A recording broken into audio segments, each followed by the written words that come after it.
समस्त को ADS knowledge point रे स्वागत सह मु आपणकर प्रिय डीके सार देखंतु पिला माने पुलिस कमिशनरेट भुवनेश्वर कटक तार नोटिफिकेशन टी आसी जो थी आपण मानकर छात्र छात्री मानकु ट्रैफिक स्वेच्छासेवी पदवी निमंते नोटिफिकेशन टी आसी से विषय में डिटेल आलोचना करने पूर्व जो मैंने नुआ करके आसती से चैनल टी सब्सक्राइब करने सहित बेल आइकन रो ऑल नोटिफिकेशन ऑन करदेवे कहीं मु all job related notification knowledgeable video एवं एग्जाम एनालिसिस वीडियो यही चैनल माध्यम प्रोवाइड करता है तेणुक सीधा सड़क आपण मानकर मोबाइल को नोटिफिकेशन टे चली बुझिपारे पे तेणुक किसी असुविधा हेनी डरबार किसी नहीं चलतु विलंबन कर आरंभ करवा देखु ये हूँ आपण मानकर ऑफिशियल नोटिफिकेशन जो थी आपण मानकर भुवनेश्वर सहरांचल आरक्षी जिलार 100टी एवं कटक सहरांचल आरक्षी जिलार 50टी वैकेंसी रही जो थी आपण मैंने 18/4/2025 माने एप्रिल मास 18 तारिख 5 घटिका सुधा माने संध्या 5 घटिका सुधा आपण माने निकटस्थ एससीपी ट्रैफिक भुवनेश्वर एवं कटक मधुपुर पाटणा छक स्थित एससीपी ट्रैफिक ऑफिस रे आपण माने निश्चय भाव आपण मानकर डॉक्यूमेंट्स को सबमिट करि परिबे बुझिपारे पिला माने आ मने रखंतु सही ऑफिस रे आपण मानकर कोनोसी टंका लागिबो नाही आपण मानकर फॉर्म एवं आपण को सेथिरे डिटेल इन्फॉर्मेशन दिया जिवो ओके ता नहले आपण माने यार एई ऑफिशियल वेबसाइट को जाई मध्य यार फॉर्म एवं ता विषय रे आपण माने इन्फॉर्मेशन जानि परिबे ओके चलतु पिला माने एबे देखिबा हम एलिजिबिलिटी क्राइटेरिया कौन होइथिबा दरकार जो माने याकू अप्लाई करुथिबे से माने भुवनेश्वर किंबा कटक स्थित जे कोनोसी भी महाविद्यालय किंबा विश्वविद्यालय छात्र छात्री होइथिबा आवश्यक बुझियला तापरे आम भारतर नागरिक होइथिबा दरकार आ तांकर बयस 18 रु 23 वर्ष होइथिबा नितांत आवश्यक 4 नंबर देखंतु शारीरिक मानसिक और स्वास्थ्यगत दृष्टि ट्रैफिक परिचालना पई सक्षम होइथिबा दरकार बुझियला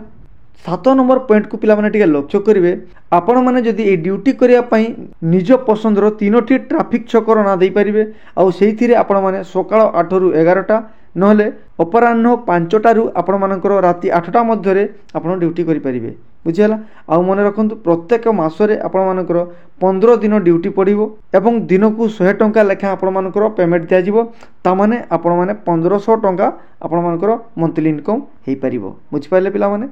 यही चाकरीटी आपण मानकर कॉन्ट्रैक्चुअल बेसिस माने 1 ईयर हो पारिबो तापरे परे आपण माने 1 ईयर ताकू एक्सटेंड करि परिबे बुझियला माने गोटे वर्ष चाकरी आउ गोटे वर्ष आपण बढ़ाई परिबे ता माने टोटल 2 वर्ष पर्यंत आपण ड्यूटी करि परिबे किछि असुविधा नाही बुझियला तेनु करी एटा भाबिबेनी परमानेंट चाकरी ये होछि नॉन परमानेंट चाकरी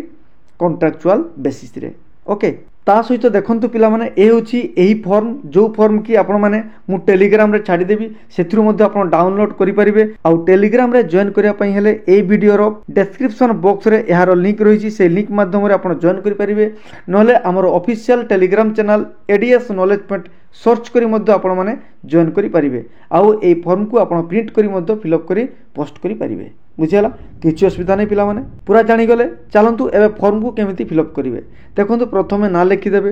तापर देखो ये जगह बयस लिखिदेवे आपणकर तापर ठिकाना लिखिदेवे कौ गाँ कौ जिला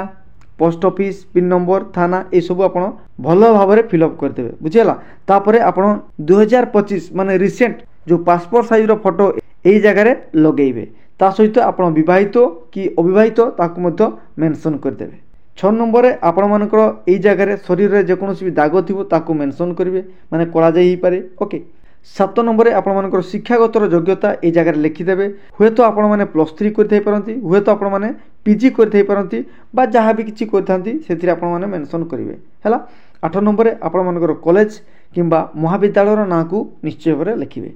तापरे 9 नंबर आपणकर मोबाइल नंबर टी जगह लिखिदेवे बढ़िया करिक कहीं यही मोबाइल नंबर माध्यम आपण मानकू कॉल करके डका जीवो ओके ता सहित आपण मानकर बैंक अकाउंट को मध्य जगह मेंशन करेंगे एवं निकटस्थ 3टी ट्रैफिक छकर ना को मध्य मेंशन करेंगे जो जगह आप ड्यूटी करने चाहती पूरा बुझीगला ना पिला माने तापर देखंतु घोषणानामा एइथिरे आपण माने फिलअप करिकरी केवल आपण मानकर सिग्नेचर करिकरी आपण माने याकू सबमिट करदेवे बुझिपारे पिला माने पूरा सादा क्लियर पूरा बुझी हिथिबो तापरे आपण माने गोटे जिंस को लक्ष्य करिवे पिला माने এই জায়গায় ଆପଣମାନଙ୍କର ବିଶ୍ୱବିଦ୍ୟାଳୟ କିମ୍ବା ମହାବିଦ୍ୟାଳୟର ଘୋଷଣାନାମା ପତ୍ରଟିଏ ମଧ୍ୟ ସବମିଟ୍ କରିବେ ମାନେ ୱାନ୍ ଟାଇପ୍ ଅଫ୍ ଅଣ୍ଡରଟେକିଂ ଟାଇପ୍ର ହେଲା। ଆପଣମାନେ ନିର୍ଦ୍ଦିଷ୍ଟ ଯେଉଁ ସଂସ୍ଥାରେ ଯେଉଁ କଲେଜ ୟୁନିଭର୍ସିଟିରେ ପଢ଼ୁଥିବେ ସେହି ଅନୁଷ୍ଠାନର ମୁଖ୍ୟଙ୍କ ସାଇନ୍ ଏବଂ ଷ୍ଟାମ୍ପ ପେପର ଲଗାଇବେ ଆଉ ଏଥିରେ ଫିଲ୍ଅପ୍ କରି ମଧ୍ୟ ତାକୁ ଆଟାଚ୍ କରି ପୋଷ୍ଟ କରିଦେବେ ହେଲା। ବୁଝିହେଲା ପିଲାମାନେ? ତାହେଲେ ଆପଣମାନେ ଜାଣିପାରିଥିବେ ମୁଁ କେଉଁ ଟାଇପ୍ର ଜବ୍ ରିଲେଟେଡ୍ ନୋଟିଫିକେସନ୍କୁ ଆନାଲିସିସ୍ କରିଥାଏ। ତେଣୁକରି ଏହି ଟାଇପ୍ର ଜବ୍ ରିଲେଟେଡ୍ ନୋଟିଫିକେସନ୍ ଏକ୍ଜାମ୍ର ଆନାଲିସିସ୍ ଭିଡ଼ିଓ ଏବଂ ନଲେଜେବଲ୍ ଭିଡ଼ିଓ ପାଇବା ପାଇଁ ହେଲେ ଚ୍ୟାନେଲଟିକୁ ନିଶ୍ଚୟ ଭାବରେ ସବସ୍କ୍ରାଇବ୍ କରିବା ସହିତ ବେଲ୍ ଆଇକନ୍ର ଅଲ୍ ନୋଟିଫିକେସନ୍ ଅନ୍ କରିଦେବେ, ଯାହାଫଳରେ ଆପଣମାନଙ୍କର ମୋବାଇଲକୁ ସିଧାସଳଖ ନୋଟିଫିକେସନ୍ଟିଏ ଚାଲିଯିବ। ବୁଝିହେଲା? କିଛି ଅସୁବିଧା ନାହିଁ, ଡରିବାର କିଛି ନାହିଁ ପିଲାମାନେ। ନିଜ ସାଙ୍ଗମାନଙ୍କ ନିକଟକୁ ସେୟାର କରିବେ, ଭିଡ଼ିଓକୁ ଲାଇକ୍ କରିବେ, ମତାମତ ଦେବାକୁ ଭୁଲିବେ ନାହିଁ। ଧନ୍ୟବାଦ।